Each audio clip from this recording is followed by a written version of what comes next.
بینەرانی عەزیز و خۆشەویست، ئەم کاتتان باش لە خدمەتانم بۆ پێشکەشکردنی ئاخرین بەشی تەلەڤیزیۆنی پەرتۆ تەلەڤیزیۆنی حیزبی حکمەتی لەم هەفتەدا. لەم بەشە لە بەرنامە هاوڕێ برامی باتمانی ئەندامی کۆمیتەی کوردستانی حیزبی حکمەتیتمان لەگەڵا قسە و باس دەکەین لەگەڵ سەبارەت بە هەڵبژاردننی بە ئیسلاح انتخاباتی ریاسە جمهوری لە ئێران و ئەوڕۆ کە جومعەیە ئاخرین فرسەتە بە ئیسلاح هەروەکو ئاگادارن حتمما لە ناو ئێرانە و لە زۆربەی شوێنەکانی تری دنیا بە ئیسلاح جمهوری ئیسلامی سندوقی گاڵتەجاری هەڵبژاردننی ریاسە جمهوری داناوە. سەبارەت بەم مەسەلە بۆ تاوتێکردنی ئەم مەسەلەی هەڵبژاردنە لە خدمەتانم لازمە حتمما زۆر شوێنی دیکە و زۆر وڵاتی ئێوەش دیوتانە مشخصەن لە سوێد کە من لە شاری یۆتۆبۆریم دووەمین شاری گەورەی سوێدە دوای ستۆکۆڵم گەورەترین شاری سوێدە دەتوانم بڵێم شاید دقیق نەبێ بەڵام دەیان هەزار ئێرانی 20 تا 30 هەزار ئێرانی حەدیەقەل لەم شارە شرکەتەکەن کە ئەوڕۆکە بەیسا لە شوێنێک مزدورانی جمهوری ئیسلامی بە کۆمەکی دەوڵەتی سوێد و لەژێر حیفاظەتی زیاتر لە شرکت کننده و کەسانەوە ئاچون ڕێی بدەن بە جەنایەتکارانی جمهوری ئیسلامی پۆلیسیان هێنا بوو لە مقابل ئۆپۆزیسیۆن و ناڕازیانی جمهوری ئیسلامی و ئەحزابی سیاسی. من بۆ خۆم لەوێ بووم لەو جەمعیەتی 20 هەزار ئێرانیە کە لەم شارە وجودیانەدا ئەو نە مەسەلەکە ئێفتزاع بوو لەژێر هدایەتکردن و قۆڵگرتنی ئەو کەسانەی بە ئیسلاح هاتن ڕێی بدەن تا ئەو جێگای من ئاگادارم و لەوێ حزورم بوو لە 7:30 بەیانی و هەتا 4 دوانی وەڕۆ 71 نەفەر هاتوون ڕێیاندا و بە جمهوری ئیسلامی ئەویش لەژێر حیفاظەتی پۆلیس و هاوکاری دەوڵەتی سوێد لەگەڵ جمهوری ئیسلامی. سەبارەت بەم مەسەلە قسە و باس دەکەین حتمما لە شارەکانی تر و وڵاتەکانی تریش و حتمما لە ئێران مەسەلەکە زۆر لەمە سووت و کورتتر بووە قەتعاً کە هیچ کەس خەڵکی ئێران بەغیری و کەسانە لەسەر سفرەی جمهوری ئیسلامین و دەسەودایەری خودی جمهوری ئیسلامین و بەکرێگیراوانی جمهوری ئیسلامین بە قاتعیەتی ریاضی و دەتوانین بڵێن خەڵک زۆر کەم شرکەتیان کردووە لەم مەسحەکە و گاڵتەجاری هەڵبژاردننی ریاسە جمهوری. هاوڕێ برایمی باتمانێگە دەنگی بنەویسی زۆر خۆشاتی بۆم بەشە لە بەرنامەی ڕۆی تەلەڤیزیۆنی پەرتۆ. بەڵێ دەنگکە بیستم سڵامەگەینم بۆ ئێوە و بۆ بینندگان عەزیز. زۆر سپاس بۆ تۆ هاوڕێ برای مەروەکو بۆ خۆدا ئاگاداری ئەوڕۆ بە ئیسلاح ڕۆژی هەڵبژاردننی بە ئیسلاح ریاسە جمهوری و انتخابات لە جمهوری ئیسلامی لە ئێرانە بەڕێوە دەچوو با تەوەجه بەو فەزا سیاسی و ئێعترازی کە لە کۆمەلگای ئێرانە ئاگادارین 60-70% خەڵکی ئەو کۆمەلگا لە مێژە لە جمهوری ئیسلامی ڕەت بوون و جمهوری ئیسلامیان بە هیچ جەناحێکی و بە هیچ شخصیەتێکی قبولیان نییە و جمهوری ئیسلامی دووچاری بۆحرانی زۆر وەسیعی اقتصادی و سیاسیە. بەڕای ئێوە ئەم هەڵبژاردنە ئەم بە ئیسلاح گاڵتەجاری انتخاباتە چۆن ئەبینن؟ ئایا مەسەلەن هەروەکو من باسم کرد لە سوێد لە ئێمیشە لە شارە گەورەکانی سوێد ئاوا سووت و کوور بەڕێوە چووە پێت وایە لە ئێرانە ئەم مەسەلە چۆن بووەوە چەند دەرسەدێک چوونە تاوجێگای تاقیبت کردێت چوونەتە پای هەڵبژاردن و ڕێدانین بە مزدوران و جەنایەتکارانی جمهوری ئیسلامی؟ من قبل لەزەوەی کە نەزەر خۆم بم درود دەنێرم بۆ کەسەی لە وا لێران نەچوونە پای انتخابات و ڕێیان بە جمهوری ئیسلامی نەدا. بە نەزەر من ئەمە نیشانەی شۆڕشگێری و وجدان ئەنسانی خۆیان بوو، دەرکی ئاگاهی و شناختی وا لە جمهوری ئیسلامی بوویان هەر بۆ بوونەوە بەو نەتیجە گەینەوە و تەسلیمە درسەوە گردیانە بەوەی کەزانن هیچ لە انتخابات جمهوری ئیسلامی فقط گاڵتەجاریە، انتخابات نییە. لە کوشوەرێکە لە مەملەکەتێکە وەختی ئازادی ئەحزاب سیاسی مخالف وەختی ئازاد نەوەی، وەختی ڕۆژنامە و مدیا ئازاد نەوەی، وەختی لەو جامعات تەشەکولای کارگەری نەتوانن خۆیان لەسەر کارە و لە شوێن محیط کاریانە نمایەندەگی خۆیان هەڵژبێرن، وەختی لە جامعەیەکە ژن و پیا بەرابەر نییە، وەختی لە جامعەیەکە هەرچی ڕۆژە بەناو دەوڵەت هەرچی ڕۆژە جوانەکان و مەردمە کوژێ فقر و فەلاکەتێ بەو جامعە و قەوقارە تەحمیل کردگە گەرانی و تەوەڕوون گەیەسە حەدێکێ واقعان زندگی مردمێ فەلەج کردگە لە حاڵێکا فەرهەنگیان هیچتە ناوەن تەشەکولێک ئازاد خوێنیان بێت بە خاستەکانیان تەوەجۆ ناکەن بە خاست بانشستەکان تەوەجۆ ناکەن و دەها مشکلات و سەدها مشکلات کە جمهوری ئیسلامی بێ ئەو مردمەدایە ئەمەسە ئینجام ئەو کەسە ئەمەیانە زانیە و ناچنەپایە و انتخاباتە اینجا انتخابات مەگەر کیەن مۆهرێدێکیان داواسە دەرە و مۆهرێدێکن ئەمانە گشتیان لە ڕۆژ ئەوڵە و تایسە تەک جمهوری ئیسلامیە شەریکە جورمن جنایەتیان کردیا دزن فاسدن دروەکەن وەک ئاو خواردن بنیامیان کوشتیە کە هەرچی پۆڵیانە گشتی بە قەڵکارە بۆ خۆیانیان و بۆ ئەتراپیان خۆیان پەسەنداز کردێ و بردیانە ئەمانە گەرەکیانە بێت هەرە ئەمە چوون وەرواسە خۆ ئەمانە ئەوە نین بیجی کەسێک بێ قسە لەسەر زندگی مردم کە قسە لەسەر فەقر و پەلاکەت کە بێت بیژێ ناوێ ئەعدام لە مەملەکەتێ میا بێت بیژێ ناوێ بلاخرە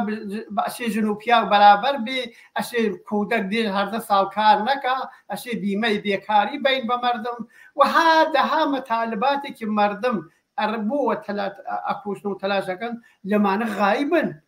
هەر کامیان تێ قسەیەکەن دەمەکەنە و ڕەهبەری وای وتیا خەت ڕەهبەریە وەینە بەرەو هەرو پزیشکیان ئەمەوەدی وتێ من بەرنامەیەکم نییە بەرنامێ من هەرو بەرنامە ڕەهبەریە و ئاغێ ڕیسی بردێ بەرەو گەرەکمەوە بەرەو تێ هەرو ئاغێ ڕیسیە گوشت 100,000 تومانی بۆ 700,000 تومن هەر لە دەورە ئاغێ ڕیسیە 850 نەفەر ئیعدام کردیا لە خیزش انقلابی 401 نزیک 500 نەفەریان کوشت دەیان و سەدا نەفەریان کوێ کرد گەرەکمە ئەمە بیژم بۆ جامعە و مردم خۆیژێ ئەزانن ئەمە هەر کامێک لەمانە بێنە سەرکار داستان هەر ئەمەسا چون بەخاتر ئەوە ئەم انتخاباتەوە ئەمان باسیەکەن انتخاباتی نییە انتخاب مردم نییە انتساب خۆیانە زۆر سپاس بۆ تەوزاکانت هاوڕێ ئیبراهیم هەروەکو بۆ خۆشت ئیشارەت کرد بە ئیسلا پزیشکیان اتفاقاً لە منازرەی تەبلیغاتیەکەی خۆی وتی شەڕەکە شەڕی قودرەتە شەڕی عەدالەت بەو معنای کە ئەوان ئەڵێن عەدالەت یعنی لە ئەوەی کە ڕەفاه و خۆشبەختی و ئەمنیەت و ئاسایش بۆ خەڵک بێنن خۆی کوتی من پاسدارێکم مەسەلەکە شەڕی قودرەتە بەڵام پرسیارەکەی منەمەدا وەکو شۆعبەدەبازیە گەوانەی کە شۆعبەدەبازیەکەن هەر کامێک لەم مۆرانەی جمهوری ئیسلامی وەکو کەروێشک لەم کڵاوی شۆعبەدەبازیە بێنە دەرۆ ئەڵام پزیشکیان بێ هەر کامێکی تریان بێ ئایا سوالەکە وەلا دەتوانن مشکلاتی خەڵک و ئەم نابەسامانی کە 44 ساڵە بەم کۆمەلگایان تەحمیل کردووە هیچ شتێکیان بۆ خەڵک نێشتووە تۆ دەتوانن چارەسەری بکەن؟ قەتعەن ئەمە لە جانتای و لە سیاسەت جمهوری ئیسلامی ئەوە نییە ئێمە بارها وتمانە کۆمونیستەکان هەست کۆمونیزم و کارگەری حکومەتیست بارها وتیە لە مساحبەیە لە نەشریاتیە لە تەحلیلیە جمهوری ئیسلامی وەسڵەیەک ناجوورە بەو جامعە ڕژیمێکە ڕەبتێ بە جامعە ئەوە نییە بە تایبەت ڕەبتێ بە کارگەر و هەژار و زەحمەتکێش و جەوان و ژن ئەمانە نییە ئەسەن ئەم ڕژیم جمهوری ئیسلامیە ئەو جۆرە وام زەت خاستەیەک مردم حەزەکەن بە ئازادی ئەم مخالفە مردم حەزەکەن زندگیان ڕەحەت بێ ئەم مخالفە مردم حەزەکەن جوانەکان دامردن و خەڵکارا زندگی نورمالیان بێ بۆ خۆی ئەم مخالفیانە نایێ مردم حەزە مەسەن جامعە حەزەکە ژن و پیا بەرابەر بێ ئەم بە شەدەت دژایەتی تەکاکە فەرهەنگی تێ ئاموز و پەروەرش فەرهەنگیان تێن تەرح و بەرنامەی خۆیان بوو تەدریس و بالاخرە مەتالباتی وا ئاموز و پەروەش گەرەکی مەترەحیەکان مخالفیە کارگەر تەشەکل دەرسەکە بۆ ئەوەی کە دەفا لە خۆیکە زندانیەکە ئەحسابەکەی تێ بەنەوە ئەیدێ سەرکوتەکە ئەعترازەکەی حەمڵە دزیەکە دانشگا ئەعترازەکە لە پەنجەرەوەی خەنە خوارەوە نازانم ڕۆژنامە نەگارێک ئەگەر کەلیمەیەک ڕاست بکە ئەگرن زندانیەکەن ئەمە جمهوری ئیسلامی و تەک زندگی بەشەرە نایێتەوە نەنایێتەوە زت ئەوەسا ئەو چشتەوە خۆیان باوەڕیان پێ هەست ئەو شتەوە هێن بە خاڵکارە هێن قڕن حەجەرە ئەو شتەوە ئەتوانێ خۆیان منەوەی خۆیان بمێنەوە لەسەر ئەو سروەت و سامانە ئەوانە بەرەو لە جمهوری ئیسلامیە مە قسەی خامنەیە قسەی من نییە خامنێژی ئەم اختلاسەومانەیە کە وایژن سازمان یافتەس و تەواو ئۆرگانەکانی گردێن من ئەوەمە قبول نییە وەلی خۆ اختلاس و دزدی و ئەمانەمانە هەست قەیچەکە کاورە بە وەفادارە بە نظام یانە تو بچ و دزیکە حەق ئەو مردمە بخوا مردم بکوژە جنایەت بکە درۆ بکە فقط بیژەر تەرەفدار نظامە ئەمە جمهوری ئیسلامی ئەنا خۆ جمهوری ئیسلامی بێ ئیسەر پزیشکیان بێ جەلیلی بێ قالیباف بێ جارێ ئەمانەکشیان جنایەتکارن واقعان ئەمانە کشتیان مهرەی جمهوری ئیسلامی وەختێکی جمهوری ئیسلامی خۆ جمهوری ئیسلامی و ئاسمانەوە ناتیا هەر ئەمانە تەشکیلیان ئەم تیپەوە تەک جەماعەتێترا ئەمانە نا ئەمانە هەرکانیان بێنە سەرکارە و ئەو تشتەوە خامنەی و بەیت ڕەهبەری و نیروای ئەمنیەتی و سپای پاسداران ئەگەن بەدەستیانەوە ئەوە ئەجراکەن ئەمانە لە جراییە و هیچ نەخشێکیان نییە ئەمانە فقەتێن دەم پڕەکەن دەپا لە عەداڵەت و نازانم برزینتان بردەسەر و ئەوە بەرجام وای لێ هاتوو ئەمانە کژ شوعبەدەبازی ئاخوونە ئەمە بوو سەرگەرمی بۆیە کە تەنۆر انتخابەتەکەیان داخکەن هاتن ئەمانیان نەکرد مەگەر ڕیسی چەیوت لە بیرمان خۆ نەچوە منوت و مردم نەچوە وتێ بێن چوان بلیون ماڵەکەمەوە کووە مەگەر ئەحمەد ڕوحانی نەوێت کێڵێ هەرچی مشکلاتە ئامە کێڵەکەی نیشاندا هالیان چی کرد کووە ئەمانە کشتیان ئەم ڕسەنن بۆ جمهوری ئیسلامی جمهوری ئیسلامی بەم شکلا لەسەر پاوە بەم شکلا لە بەم ئەوان فری بۆ حقوقبازیە و ئەنا بێنە من خاوڵت پێمە ئایسە گۆشت کیلوی 800 منەژن من دقیق ئەمە ئەژن 800 منە 800,000 تومانە قاوڵت پێ انتخابات وایوێتە 1 ملیۆن تومان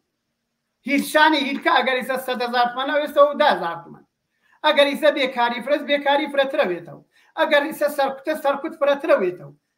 چون جمهوری ئیسلامی بەمانە ها لەسەر پاوە بە درۆ بە کوشتن بە زندان بە ئەعدام کە بەو بوونەوە هەر کەسێ فکر کاتە و ئەم ڕێی جمهورە نازان ئەمەیانە زوانی کوردیە و ئەوەیە زوانی تورکیە و یا ئەوەیە کە ئەمانە قسەی وایە نەکردێ ئەمانە کەڵاوبەرداری ئەمانە سا باوەڕ بمانە نەکەن تا جمهوری ئیسلامی هەست هیچ تەغییری لە زندگی مردمە بۆی کە بەڕەفا و بە ئاسایشا بێ واقعەن بە وجود نایێت زۆر سپاس هاورە برایم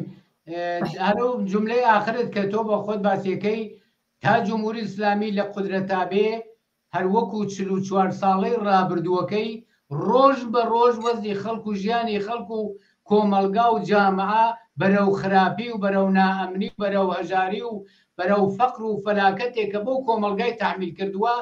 هەر بەرەو ئەوە ڕوا زیاترە ڕوا مثبەت بە نەفی خەڵک تەغییراتێک ناکە لەواش بینین کۆمەلگای ئێران 70-80 تا 90%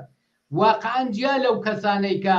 ئەم هەرەمی جمهوری ئیسلامیان ڕاگردووە و تەشکیلیان داوە و دەخۆن و دەدزن و تەخشان و پەخشانەکەن غەیری ئەمانە یەک نەفەر لەو کۆمەلگا نییە کە بەدەست جمهوری ئیسلامی و زەربەی نەخوار بێ توش بەدبەختی و هەژاری و دەربەدەری و ئەتیاد و نابەسامانی و کوشتن و بڕین و زیندان و شکنجە نەبوو بێ ئەمە واقعیە و کۆمەلگای ئێران ئەمەی نیشان داوە لە مێژە لە جمهوری ئیسلامی واقعاً ڕەت بوون خەڵک جمهوری ئیسلامی قبول نییە باتەوەجێ بەم فەزایە و بەو حاکمیەتی جمهوری ئیسلامی بە قەولی معروف مهم نییە چەندێک خەڵک ڕێیەدەن مهمەوە لە چێ ڕێیەکە بژێرێ و چێ ئالامێکە ئەگەر 1000 نەفەری ڕێیان نەدابێ جمهوری ئیسلامی خۆپەکی لەسەرەوە نەکەوتووە بڵێت مەسەڵەن 22% خەڵک ڕێیان داوە مادام وەزیەتەکە ئاوایە ڕێگای نەهایی و نەجاتی ئەم خەڵکە مۆتەرزە کە ناڕازین لە جمهوری ئیسلامی و جمهوری ئیسلامیش چاک دەزانێ و خەڵکیش خۆیان چاک دەزانن مادام ئەم وەزیەتە هەلا ڕێگای نەهایی و نەجاتی ئەم خەڵکە لە گرەوی چیایە ڕێنە تەسمیم بە نەظر من تەسمیمێ جدی هاوان مێستەکتەکە و جامعەوە تەسمیمەکەی ژەوەسا پشتیان مردم ئیسە لێ ڕۆشنە بووە جوان لێ ڕۆشنە بووە مردم ئاگا هەو بووە هەر بۆ بوونەوە ناچنە پای انتخابات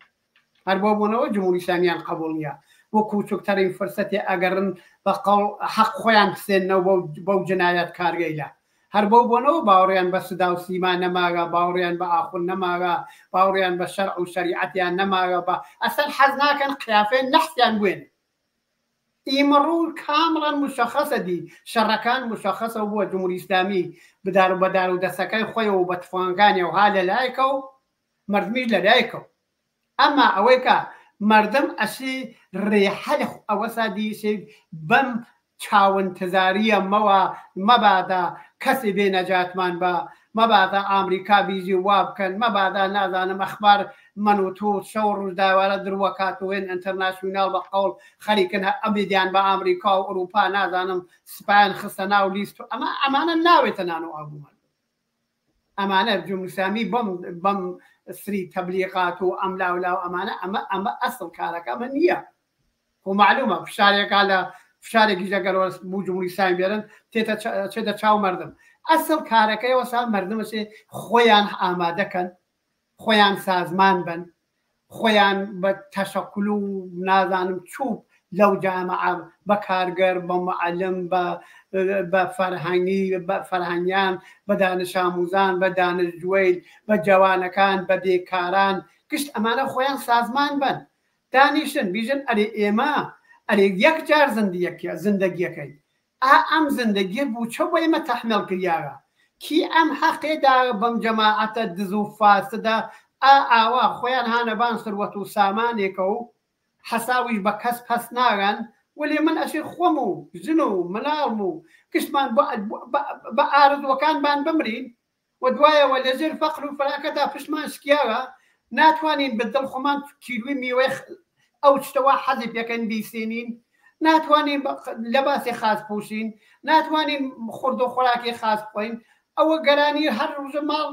گەران ئەوەیە وەسایل، ئەوە ماشینی گشتی وا قەت بۆسە قەتەڵگایەوە مردمە ڕۆژ بە ڕۆژ ئەیوە نەبان هەموو شتێک خەریک گەرانەوێت و گەرانەوێت و حقوقێکی ئێن بە ئێمە ئەو نە ئەرزشی نییە. ئیسە مەسڵەن ملوێنێ تومان وەختەیژن ملوێنی خو کیلوێ گۆشتەکە دەی باشە کارگەری یا کارمەندێ یا مەعەلمێ ئەو پەڕەکەی 14,000 ملیۆن 14 ملیۆن سەری ئاخر 14 ملیۆن چای بێکەین 14 ملیۆن ئەوە نییە بیژای لە بخوارە و بەحرانەکە ئەوێسێ بەڵکو و بەحرانەکە و گەرانیەکە هەرە چێبان پۆڵەکە بێ ئەرزشتەوەی وەختی پۆڵەکە بێ ئەرزشترەوەی فشارت بوتی ناتوانانی هیچی کارێکەکەی جا دەر نەتیجە مردم ئەشێدی ئەمە خەیاڵ خۆیان تەختکەن خۆیان ئەشێ بێنەمەیان خۆیان ئەشێت تەسمیم بگرن لە دەست ئەم زندگی فەداکەتبارە وا جمهوری ئیسلامی و سەرمایەداران لە ئێرانە مفتە خۆن و خەریکن بەسەر و خەڵکە تەحمیڵیان کردیە خۆی قەزاییان بۆ خۆیان دانیانەوە خۆی قەزایە چە خۆی قاتل سەرکوتیان کات و نازانم سدا و سیما و 1000 جنایەت هێن 1000 ئۆرگان ها لە دەستیانەوە ئەمانە شەو ڕۆژ تەبلیغەکەن ئەشێ مردمی ئەشی تەسمی خۆی بگری لە دەست ئەم شرایەتە و نەجات پیاکە نەجاتەکەیژی ڕۆخانن جمهوری ئیسلامی. زۆر سپاس هاورە برایم هیچ مەجالمان نەماوە وەختەکەمان تەواو بوو سپاس بۆ تەوجیهەکانت و بۆ بەشداری لەم بەشە لە بەرنامەی لەم بەشەی ئەمڕۆی تەلەڤیزیۆنی پەرتۆ. بەڵام حەزەکەم یەک شت بڵێم لە ئێرانەوە نەفەرێک کاربەرێک شتێکی زۆر واقعی نووسیبووی تەلەڤیزیۆنی ماڵەکەم زۆر تەلاشەکە لە تەریقی ئەم کاندیدانەوە بۆ ڕیاسە جمهوری کە قانە ئەمکەن ڕێی بدەم بەڵام لەولاوە قسەی یەخساڵ و سفرەی خاڵی ماڵەکەم قانە کونەندەتر بوو لەوەی کە ڕێی بدەم بەڵام ئەم سفرە خاڵی و یەخساڵی خاڵی ماڵەکەم کە قسەی ملیۆنها خەڵکیە و کۆمەلگایە دەڵێ قانەی کردم کە ڕێی نەدەم ئەمە زۆر قسەیەکی جوانەوە و زۆر واقعیە. زۆر سپاس بۆ تەوجیهەکانت و بۆ بەشداری ئەم بەشە لە بەرنامەی تەلەڤیزیۆنی پەرتۆدا. بینەرانی عەزیز و خۆشەویست بەم جۆرە هاتینە کۆتایی بەرنامەی ئەو حەوتۆی تەلەڤیزیۆنی پەرتۆ